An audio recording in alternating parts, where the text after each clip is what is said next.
Hi, I'm Paul from Scissors Paper Paul, and I'm thrilled to be here on the Cricket Australia New Zealand YouTube channel. Thanks for having me for Make It May. I was so excited when I was asked to do this because I've been wanting to do a really cool project for a while. Now, this is a really good technique for a lot of reasons. One, I hope you think this is super cute.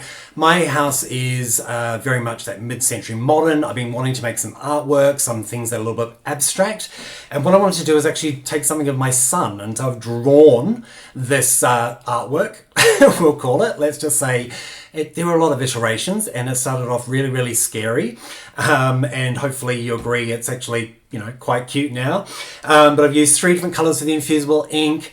This is a great technique, as I mentioned, to upload your own artwork, your kids' artwork, someone's handwriting, their favorite recipe, clean it up in Cricut Design Space, and then apply it to a different design. But what I absolutely love about the Infusible inks, not only do they come in solids, they come in beautiful patterns. This product actually infuses into your design and into your blank. So whether that's a bag, a pillow sham in this case, or a mug or a coaster, it becomes one with the blank. So there's no edges, it's not going to flake, it's not going to peel off. You can machine wash it, which I love, and it's just so beautiful, and I'm so happy with how it came out, and I really hope that you enjoyed this video and that you will also give it a try. So let's dive in. And the materials we'll need today, of course, we're going to need our infusible ink, and I'm using this beautiful bright teal, tangerine and black. We've got our green Cricut mat as well. You could use a blue one if it's nice and sticky, but otherwise a green mat would be recommended. Tools wise, definitely some scissors. A weeding tool, not essential, but could be handy. You'll also need, of course, your cutting machine. So with any of the Maker machines, the Explore series, even the Cricut Joy can cut infusible ink, which is fantastic. You'll need a lint roller. And of course, you'll need your Easy Press with the Easy Press mat, or a heat press if you have heat press. Not recommended to use a home iron for these projects. You're just not going to get it hot enough, and of course you've got those holes to contend with and yada yada yada, but you can use a mini. So if you use a mini, you just need to go slow and be very gentle and careful, but you can absolutely use any of the Easy Press machines. And of course you'll need the blank, and in this case we're using the Pillow Sham, which I showed you earlier.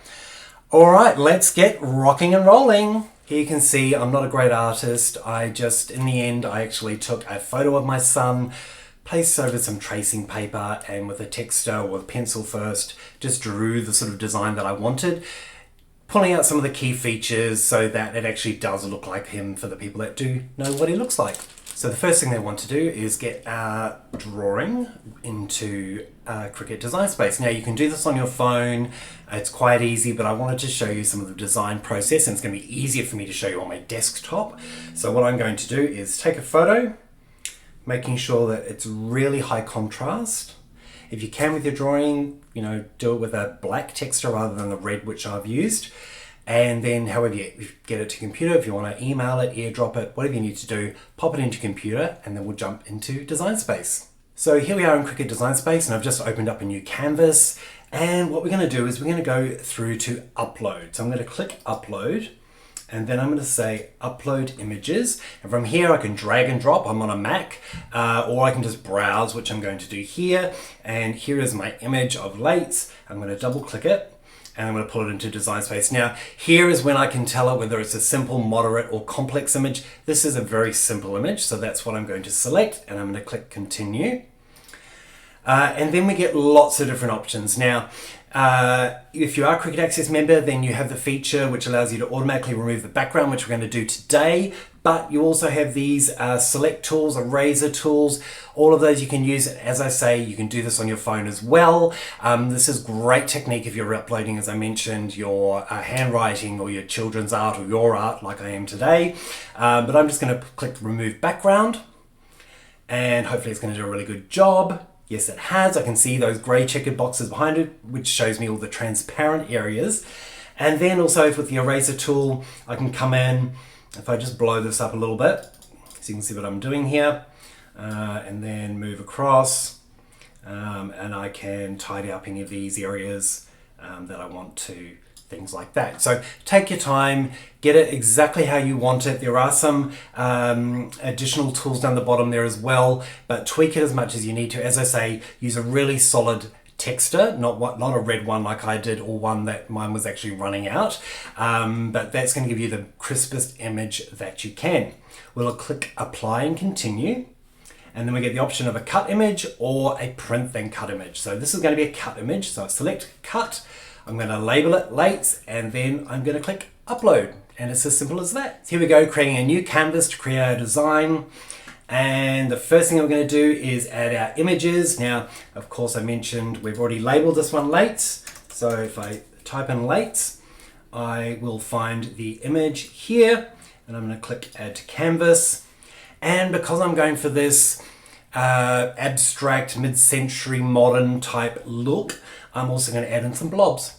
And that's exactly what I'm going to search for, blobs. And you'll be actually surprised how many blobs are in there. So you can go through and you can choose the blobs that you want. Maybe you want to add some other embellishments. Maybe you might want to add some flowers or florals or fauna, whatever you want. You can add that in. I'm going to choose this one and I'm going to add to canvas. Okay, and I'm just going to make this a little bit smaller so you can see. So here's my image of Leighton that I drew. Here's one of the blobs. Now you can uncheck the padlock here, and then you can actually also change the dimensions. So you don't have to just make it sort of smaller, larger. You can get quite creative with this as well. I'm going to right click and I'm going to send it to back so I can see it behind the image. I can sort of rotate it, and I like it looking like this because it kind of fills in that area where I didn't do the eye, and also it gives it a bit of a neck. So I'm happy with that, but I'm going to add one more blob, or in this case, I'm actually going to go to shapes, and I'm going to click on a circle and make it a little bit bigger, and probably a little bit bigger. And once again, I'm going to send it to back so I can kind of see what the overall design is going to look like. I'm going to unlock the padlock, and I'm actually going to change it to a bit more of an oval shape, something like this. And then I look at that and I think fundamentally, yep, I'm happy with it. However, I'm going to change some colors so that I can see exactly what it might look like as my final design. And I'm going to change this orange one. Originally that was orange. I'm going to change it to a bit of a tealy color, something like that. So again, I can visualize it. I'm like, yep, that's giving me mid-century modern. Maybe it might be a little bit darker normally, but I'm really, really happy with that. And I've got those colors, so that's going to be absolutely fantastic. Now, when we're layering Infusible ink, this is something that's a little bit different, and it's going to make a lot more sense when we come to put our design together. But what we need to do is we need to slice our front design from those blobs. So I'm going to select two of the images first, because you can only slice two images at once. So here I'm selecting Leighton as well as my teal or green blob. Got them both, and then down the bottom right, I'm going to click slice. And what you'll see is once that's completed, now with this teal piece, that's missing. Okay, we can see we've actually cut Leighton from that piece. Now I'm going to do exactly the same thing. So I'm going to select my orange and also Leighton, and I'm going to slice, and then we'll get the same result.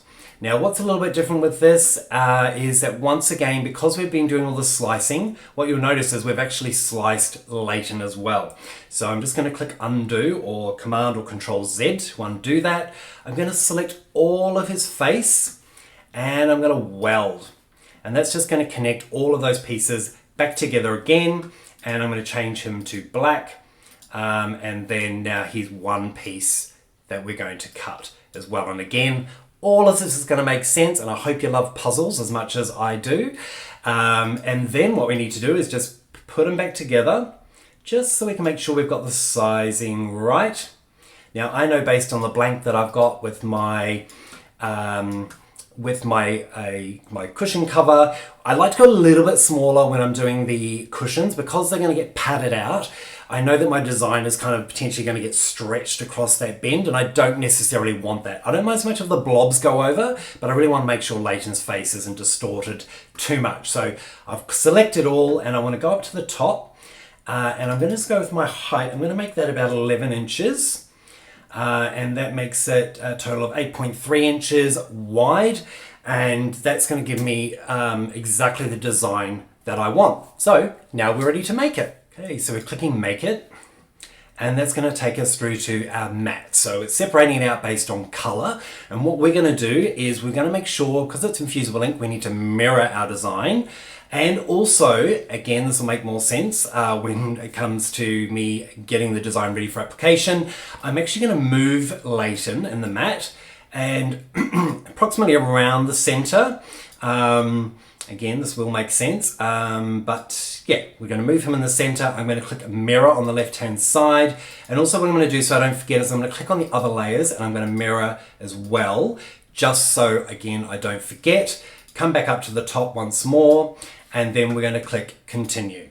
So today I'm using my Cricut Maker 3, but you can use any of the Cricut machines. Of course, if you're using a Joy, you might want to make it a little bit smaller. But our first color is going to be the black. But before we do anything, we're going to go to browse all materials.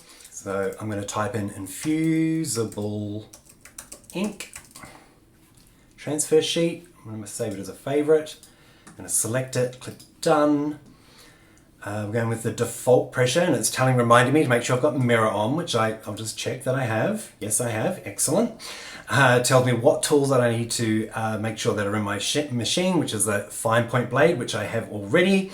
And then we're going to go over to the machine and get ready to cut. So let's always make sure that you store your Infusible ink in a cool, dry area. So here we go. We've got a sheet. It'll be 12 by 12, which is perfect. I always want to have nice dry hands as well, because otherwise you can remove some of the ink because basically the temperature. So we just want to make sure that that is not the case, and then just try not to manhandle it that much. So we're going to pop this down on our mat. There we go. All the way down. And if you have your Cricut brayer, this is a really handy tool. Very good for just making sure things are really well applied on your mat, again, without having to manhandle it as well. So whilst this looks brown, what you'll see is it will transform once we cut. So our machine is flashing to load. So in goes the mat between the guides. Now, if you are new, a hot tip, if you just curl it up slightly with a little bit of pressure from your finger or even just the palm of your hand and press the load button, you'll get the perfect load each and every time. Once the play button starts, we'll press play and we'll cut our first part of our design. While that's cutting, I'll open up the teal and also the tangerine.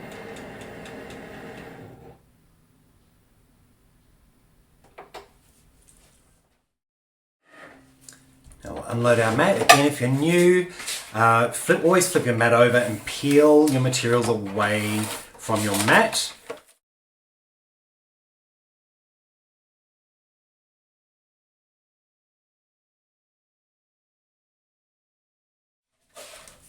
Make sure you put the cover back on your mat, and we'll pop that to the side.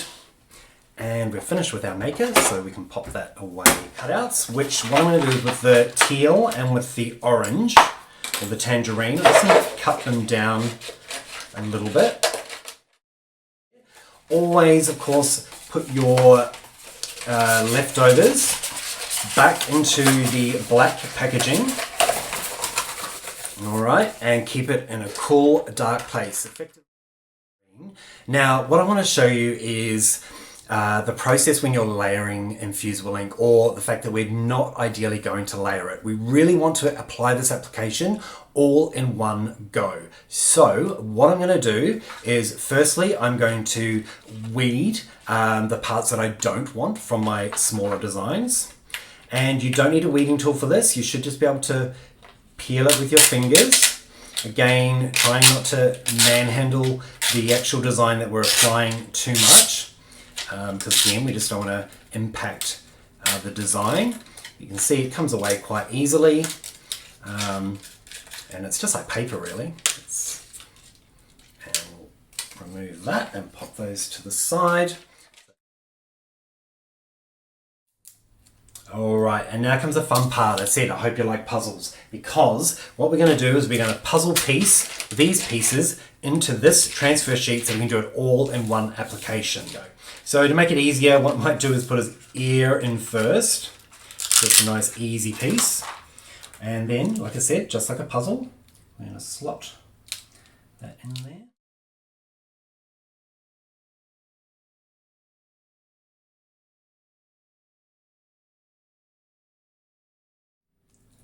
Okay, our last piece, and we have completed our puzzle. And now it's time to do the application. So I'm going to get my Easy Press out and we'll move on to the final piece. Okay, so the first thing we need to do is jump over into the Cricut Heat Guide, which is available online. And what we're going to do is we're going to select in all of the different machines that we're using, the materials and the blanks that we're actually applying it to. And it's going to tell us exactly the time, the temperature, everything that we need to do to get the perfect result each and every time. So let's do that now. We're selecting our Easy Press 2. Transfer material is going to be our Infusible Ink transfer sheet, and we are putting this onto a pillow cover. And then we've got our Cricut Easy Press mat, and we click apply. And there you can see it's 385 degrees at 60 seconds. It does say to preheat for 15 seconds as well, but it tells us all of the other safety information around ventilation as well. There's not much of an odor, but make sure your door or your windows are open. And it tells us that we need the Easy Press 2, the butcher paper, all of the different information, and how long for the application and so forth. So I'm going to show you all of those steps live. So 385 degrees.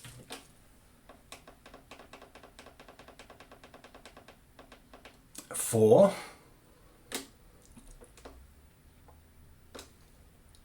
60 seconds.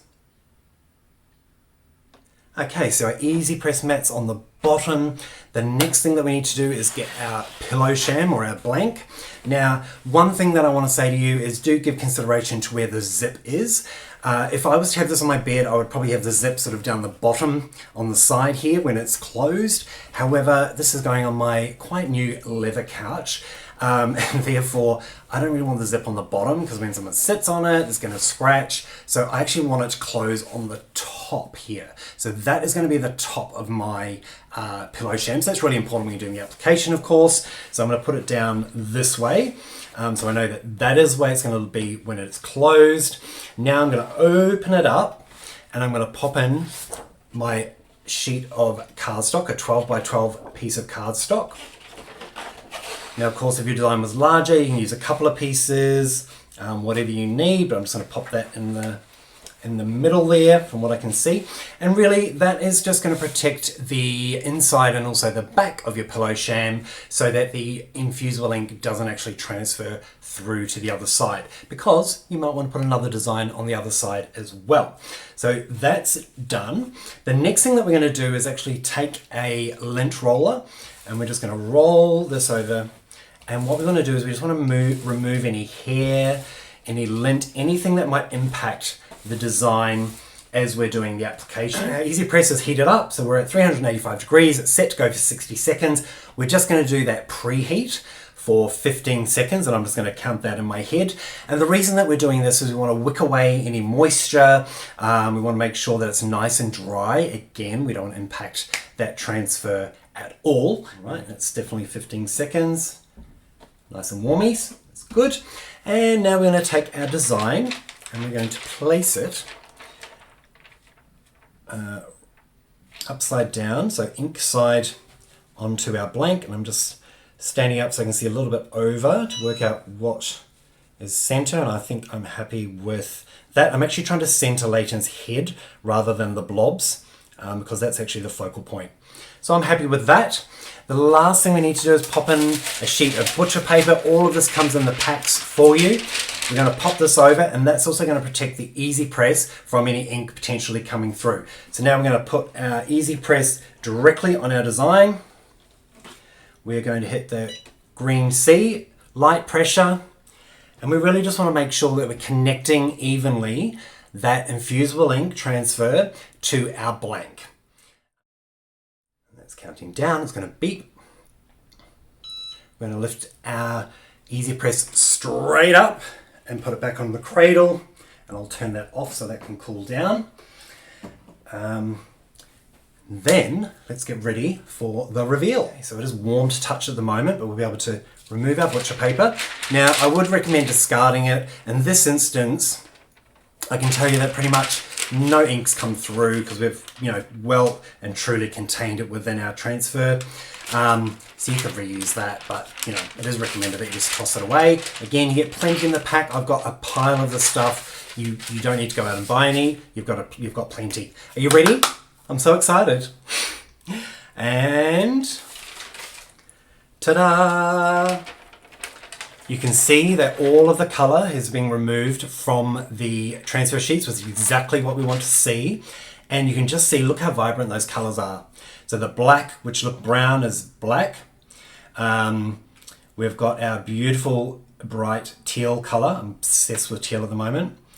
And because we puzzle pieced it all together, it's absolutely flawless in all of those, close up in those scenes. And I'm so delighted with this. I hope that you are as well. And I really hope that you'll give Infusible Ink a try.